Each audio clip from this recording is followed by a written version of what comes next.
respect my religion and we must have to respect other religion also.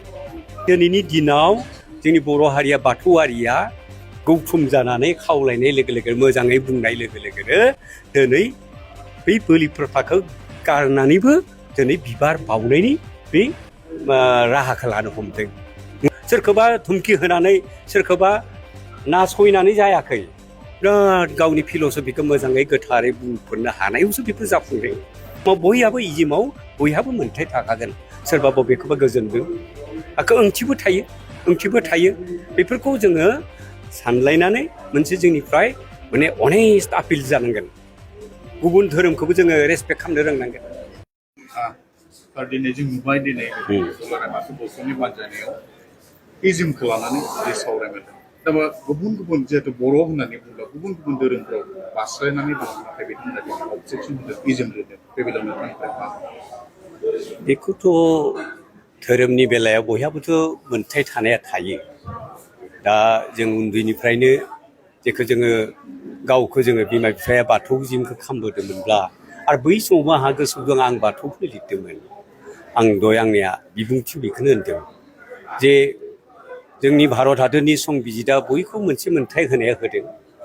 दिनै मोनसे सेन्सास जागासिनो दङ, बेवहाय बर'फ्रा गावखौनो गुदियै बाथौ जिम होनना सानना लायो बादियैनो जों खावलायनो हायो आरो जों गुरैयै खावलायनो नाजादों। दिनैनि समाव जाय बर' फिसाफ्रा बर'फ्रा गोदोनि खोथाखौ साननानैबाबो जायफ्रा गोबाङाथ' जोंनिया धोरोम नङा होननानै बुंबावदों, जोंनि बर'फोरनि धोरोम बे बाथौ धोरोमनिफ्राय गोजानाव थानानैबाबो गुबुन गुबुन मोनसे लामाजों बिथांमोना गावखौनो धोरोमनि गेजेराव आध्यात्मिक सेथना लाबोनो नाजादों। बिथांमोनाबो गोबांखौनो आं नुदों जे बिथाङाबो सेन्सासनि समाव बाथौखौनो लिरगोन होननानै बुंदों। आंहा गोसोआव दङ, दाखालि आं क'क्राझाराव माखासे माने गेदेमा जोंहा सतसंगि सुबुं माखासेखौ आङो लोगो मोन्दोंमोन, गेदेमा सुबुंफोरखौ लोगो मोन्दोंमोन। बिथांमोनखौ जोङो सावरायनायाव ओंखारदों जे जोंनियाथ' धोरोम नङा, जोंथ' बाथौखौनो लिरगोन, बेबायदि बाथौ जिमखौ लिरगोन होननानै बिथांमोना बुंदों। आरो बेबायदिनो आङो खावलायनो सानदों। नाथाय आङो बेखौथ' आरो जोङो दिनैनि भारतनि संबिजितखौ नायोब्ला सोरखौबा जों इम्पज खालामनायनि बाथ्रा नङा। नाथाय बाथौखौ रावबो मिथियै गैलिया, बर' होनब्लानो बाथौखौ मिथियै गैलिया। गेजेर ससेयाव बबेखै थांदों बबेखै मादों जों बाराद्राय रावखौबो गाज्रि साननो हाया। नाथाय नै समा बर'फोरनि थाखाय फारसेखै राव, फारसेखै जादों धोरोम, बेखौ माने मोनसे सिनायथिनि थाखायबो जोंहा गोनांथि जानानै फैदों। आंनि गुरै खावलायनाय बेखौल', जों जुदि बेजोंबो जुदि जोंनि बर' हारिनि सिनायथिखौ होनो हायोब्ला वाइ नट उइ प्रसिड दैट।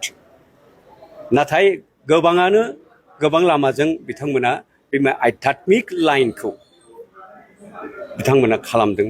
बिथांमोना गावनि गोजोननायनि थाखाय बिथांमोना खालामो, सोरबाफोर खालामगोन। बेखायनो आङो जोंनि बाथौआरिफोरखौबो बुंनो सानदों, जोङो बाराय मालायखौ गोरा गोरायै बुंनायनिख्रुइ जों अनसायनायनि गेजेरजों जोङो जोंनि खोथाफोरखौ जों हायो नामा जोङो बेबायदि जोङो फोरमायलांनांगोन। होनब्लासो जोंनि गेजेराव अनज्लायनायनि गेजेरजों नैबे गोनांथिनि समाव बे आबुङै जाफुंहैगोन, बे आंनि फोथायनाय दङ। गुबुन हारिफोराव बास्लायनायाथ' बिथांमोनाथ' इजमखौ लानानै मिसनारिफोराव जायफोरा सोंबाय बिथांमोना खिन्थु दिनै मोनसे अबजेक्सन होदों जे माने इजमखौ लानानै। दा बिदि लोंनाय लोगो जोंनि माने बेफोरबो नोंखौ होनदों, बेफोरथ' नोङो डिबेट खालामनायनि खोथा नङा। बेफोरो जाबाय सावरायनायनि गेजेरजों, आन्दारस्टेन्डिंनि गेजेरजों जों बेसे बुजायनो हायो। बिथांमोनखौ जोङो गाज्रि मोननायनिख्रुइ, आंनि बुंनाय बेक्तिगत, बिथांमोनखौ गाज्रि बुंनायनिख्रुइ बिथांमोनखौ जों बोरैहाय जोंनि खोथाफोरखौ जोङो बुंनो हायो, बेफोरखौ जों नाजानो गोनां जादों। जोङो जानला मानलाय नोंथांमोना बेयाव थांदों होननानै जोङो बुंबाय हाब्लाबो जालिया, माखासे मानिया थांखादों। बेखायनो this is the right way how we can convince them. जोंनि बाथौआ बर' हारिनि बेसे गोथार आरो बेसे गोथौ आरो बेसे गोजाम, बेखौ जोङो फोरमायनो हायोब्लासो, जों ओंथि बहरायै फोरमायनो हायोब्लासो जोंनि मालायखौ गाज्रि मोननायनिख्रुइ जों मोजां मोननायाव लाबोफिननो हानायनि मोनसे राहा दङ। बेखायनो आं नैबे समाव आं बयखौबो बर' फिसाफोरखौ खावलायदों, बा बर' हारिनि सुबुंफोरखौ आं खावलायदों जे नंगौ जों फोथायो बर'आ हारि हिसाबै जोनोम जाजेननाय लोगो लोगोनो बे गुदि बाथौखौनो जों अनसायबोदों। दा बे अनसायबोनायनि उनाव गेजेरावबा मा साननानै सोर बबेखि थांदों बिथांमोनाबो जाहोन थागोन। दा बै जाहोनफोरखौ बिथांमोनखौ जों बोरैहाय जोङो बेनिफ्राय बिथांमोनखौ जोङो बुजाय आजाय खालामनो हागोन बेफोरखौ नाजानांगोन। जोंहाथ' बाथौ गौथुम दोङो मानो बुजायोब्ला मानियाबो मानिनाय जालाङो। आंहानो गोसोआव दङ आंनि न'खराव आइ आफाया बोलि होयोमोन, फारौ हाथारनांगौमोन, दाउदै होयोमोन, गुबुन माबा माबि होजोबोमोन, बिसहरि दोङोमोन। बैफोरखौ होनायनि उनावबो नाथाय दिनैनि दिनाव जोंनि बर' हारिया बाथौआरिया गौथुम जानानै खावलायनाय लोगो लोगो मोजाङै बुंनाय लोगो लोगोनो दिनै बै बोलि प्रथाखौ गारनानैबो दिनै बिबार बावनायनि बे राहाखौ लानो हमदों नङा होमब्ला? बेफोरो सोरखौबा धुमखि होनानै सोरखौबा नासयनानै जायाखै। बिराद गावनि फिल'सफिखौ मोजाङै गोथारै बुंफोरनो हानायावसो बेफोर जाफुंदों। बेखायनो जाय बर' फिसाफोरा गावनि साननाय मोन्थाय थाखागोन। धोरोमाव बयहाबो इजिमाव बयहाबो मोन्थाय थाखागोन। सोरबा बबेखौबा गोजोनदों ओंथिबो थायो। बेफोरखौ जोङो सानलायनानै मोनसे जोंनिफ्राय माने अनेस्ट आपिल जानांगोन, खावलायनाय फैनांगोन। नों बर' नों बेखौनो जा खालामथारनांगोन होनना बुङोब्ला जेदिसो जायो। बेखायनो जोंनिया this is the right way how we can convince and जोंनि खोथाफोरखौ जों बोरैहाय बिसोरनो बुंनो हायो बेखौ जों नाजानांगोन। आंथ' बिराद मोनसे हप दङ लासै लासै खिन्थु सेन्टिमेन्टआ बेनि फारसे खारबोगासिनो दङ। एसे दा सेन्सासनियाव बै प्रि सेन्सास खालामनानै रेजिस्ट्रेसन खालामनानै दिल्लीयाव हरनायनि बेलायाव एसे बैसो जानाय मानसिफ्राथ' बाराद्राय कम्पिउटाराव बा जों इलेक्ट्रनिक मिडिया एक्सपार्ट नङा। जोंफोर बाराद्राय बेफोरखौ सेंग्रा सिख्लाफोरा even the volunteer they are working right now. Volunteer आवगायबोनांगोन, गावनो आवगायबोनानै दे बेखौ खालामथारनि होननानै बुंनांगौ। आरो बिदिनो मावनायावनो आं बर' बे सोदोबखौ फैनायावनो ट्राइबेल हिसाबै जों खालामनायाव जोङो बेखौ दिन्थिनो थांनांगोन। मोनसे खोथाया फैबादों दिनैनि सरकारनि दिनावबो मोनसे पलिसिया दंबावो, वान नेसन वान रिलिजन बेबायदि दंबावो। बेबायदि समावबो बर'खौ जोंहा थबनो नासयनो हानाया रावबो गैथ'वा। बाथौखौ नासयनो हाया, खारन बाथौखौ अलरेडि स्टेट गभर्नमेन्टआनो मोनसे डे हलिडे डिक्लार होबाय। उइ फिल प्राउड इट। गोदो बाथौखौथ' बेबायदि सानसे बन्द' होआमोन, दानियाथ' जों हलिडेबो मोनबाय। It is our first point. आरो बर' रावा दिनै 8th शिडिउलाव हाबबाय। भारत संबिधाननि माने लेंगुवेज हिसाबै जों सिनायथि मोनबावबाय। धोरोम हिसाबै मालाया मानिया बेलेग खोथा। बाथौआरिया खिन्थु बन्द' सानसे मोनबाय, बेबो स्टेट गभर्नमेन्टआ जोंखौ गनायबाय। बेफोरनो लासै लासै गनायथि जाबोदों। दिनैबो बोलि प्रथायाबो दंबावो बाथौ। सोरबा रुपामनि थागोन, बोलि प्रथानि बाथौ थागोन। सोरबा माखासे डक्टर मंगल सिं हाज'वारि, पद्मश्री मंगल सिं हाज'वारिया माखासे माने बर' फिसाफोरनि बाथौआरि बे नामफोरखौ गायबावदों। आंथ' दिनैसिम मिथिबावदो एसेबां दोङो।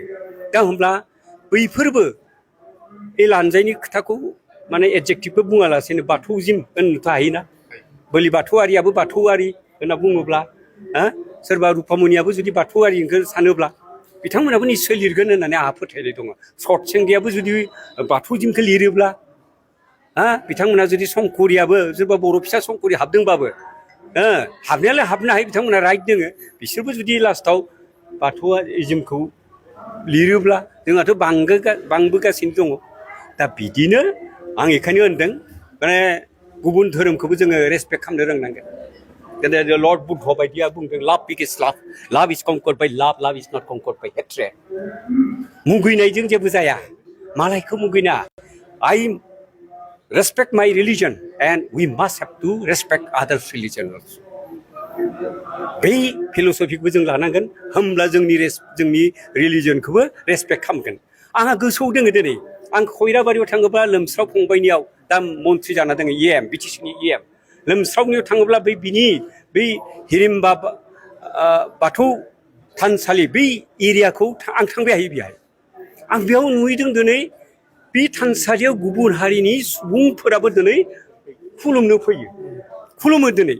लासै लासै गुबुन हारिफ्राबो बाथौखौ खुलुमनो हमबाय।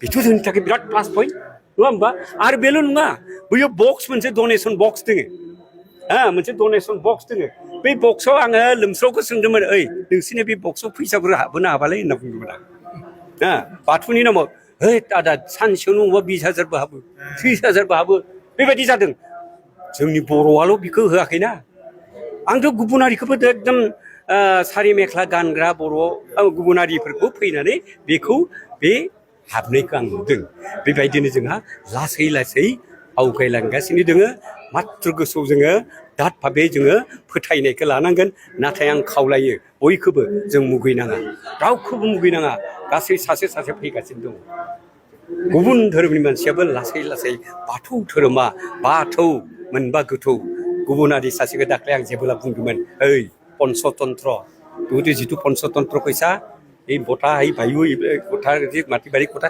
সেইটোকে কৈ আছোঁ আমি বাথৌ পঞ্চতত্ত্ব বাছ মানে বেলেগ বস্তু নহয় 5টা তত্ত্বই আপোনালোকে যিটো মানে আমিও সেইটো কৰি আছোঁ बेखायनो आं बाथौआरिफोरखौ माहि आखलजों गुरैयै बयखौबो नैबे समाव खावलायगोन होननानै आंनि बुंनायखौ बेखिनियाव फोजोबबाय गोजोन्थों